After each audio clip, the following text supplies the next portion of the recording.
Yes, it has been dangerous. There have been musicians who have received the death sentence, although no musician that I know of has actually, in Iran at least, paid the price of, paid the price with their life. The most recent example that we have of that is Tumaj Salehi, the rapper in Iran who became very popular throughout the course of Iran's Women Life Freedom Uprising. He was sentenced to death and only recently had his sentence revoked and made it out. In Syria, if we think about it, Basit al-Sarut, he ended up being, his songs are very much intoned these days, given the fall of the Assad regime. And he ended up becoming really the voice of protest in Syria, but then joining the rebel forces against the Assad regime. And he was a very talented and accomplished goalkeeper, actually. In another world, in another day, he may have made it from the Syrian national team to the better team, sort of,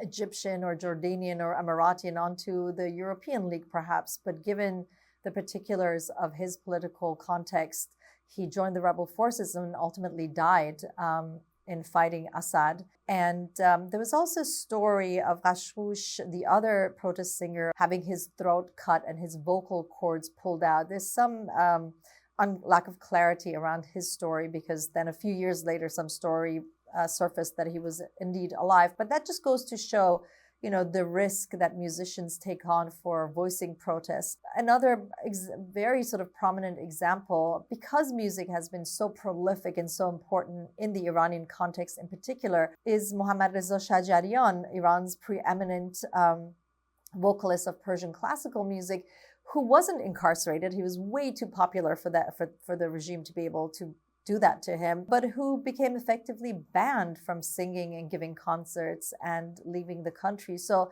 if musicians don't pay with their lives, certainly they pay a great cost in other ways, whether it's their livelihoods, their music. Many musicians in Iran, people would argue, have died simply of depression, of not being able to pursue the thing that gave meaning to their lives. And so yes, musicians have paid a high cost for, giving us the stories and the stuff that really unites us and unites people across the Middle East.